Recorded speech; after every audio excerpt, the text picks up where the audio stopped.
স্বাগতম দর্শকবৃন্দ, আপনি দেখছেন দ্য নিউজ 24। আজ 16 নভেম্বর 2025 রোববার।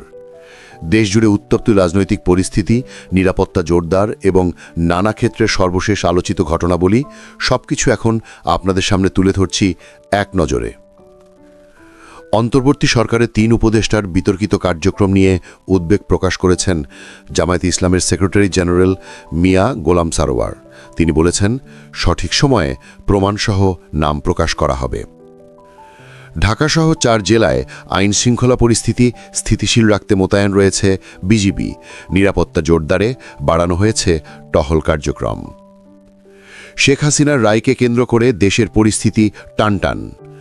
কুমিল্লায় নাশকতার পরিকল্পনার অভিযোগে নিষিদ্ধ ছাত্রলীগের 44 জন নেতাকর্মীকে আটক করেছে পুলিশ। শেখ হাসিনার মামলার রায়কে ঘিরে সারা দেশে আতঙ্ক বিরাজ করছে, এমন মন্তব্য করেছেন বিএনপি মহাসচিব মির্জা ফখরুল ইসলাম আলমগীর। তার দাবি, সরকারের কঠোর অবস্থানের কারণে মানুষের মনে ভয় তৈরি হয়েছে। রাজধানীর শাহবাগ থানার সন্ত্রাস বিরোধী মামলায় আদালতে হাজিরা দিলেন সাবেক মন্ত্রী আব্দুল লতিফ সিদ্দিকী। আদালত তাকে ব্যক্তিগত হাজিরা থেকে অব্যাহতি দিয়েছেন। গোপালগঞ্জে আওয়ামী লীগের সম্ভাব্য নাশকতা ঠেকাতে বিএনপির অবস্থান কর্মসূচি চলছে। বিভিন্ন পয়েন্টে নেওয়া হয়েছে কঠোর অবস্থান।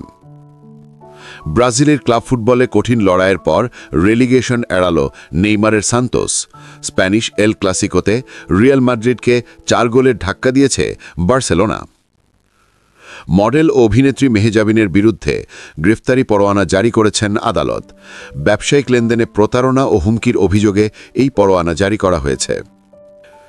ভারতের বেঙ্গালুরুতে কনসার্ট চলাকালীন উচ্ছৃঙ্খল দর্শকের হাতে হেনস্থার শিকার হয়েছেন মার্কিন গায়ক একান। ঘটনার পর কড়া প্রতিক্রিয়া জানিয়েছে আয়োজক কর্তৃপক্ষ। 40 বছর বয়সীরাও আবেদন করতে পারবেন, এনআরবিসি ব্যাংক প্রকাশ করেছে নতুন নিয়োগ বিজ্ঞপ্তি। যশোর বোর্ডের এইচএসসি ফল পুনর্নিরীক্ষণে 54 জন শিক্ষার্থী নতুন করে পাশ করেছেন। মোট 215 জনের ফল পরিবর্তন হয়েছে। ওভারটেক করতে গিয়ে ফরিদপুরে মোটরসাইকেল দুর্ঘটনায় প্রাণ হারিয়েছে 8 বছর বয়সী শিশু তাসনিয়া। গুরুতর আহত মোটরসাইকেল চালককে হাসপাতালে ভর্তি করা হয়েছে। জগন্নাথ বিশ্ববিদ্যালয়ের যক্ষু নির্বাচনে স্বতন্ত্র প্রার্থী হিসেবে ভিপি পদের জন্য মনোনয়নপত্র নিয়েছেন ছাত্রদল নেতা। রয়্যাল ব্লু শাড়িতে নতুন ফটোশুটে মন কাড়লেন ঢালিউড তারকা নুসরাত ফারিয়া। সোশ্যাল মিডিয়ায় ভাইরাল তার glamorous look. DRU best reporting award 2025 পেয়েছেন ঢাকা পোস্টের সাংবাদিক জাসিম উদ্দিন। নিরাপত্তা অবহেলার এক অনুসন্ধানী প্রতিবেদনের জন্য তিনি এ সম্মান পান। দেশ বিদেশের সবলেশ খবর পেতে সঙ্গে থাকুন দ্য নিউজ 24। লাইক, ফলো এবং শেয়ার করতে ভুলবেন না। পরবর্তী বুলেটিনে আবারও দেখা হবে। ধন্যবাদ।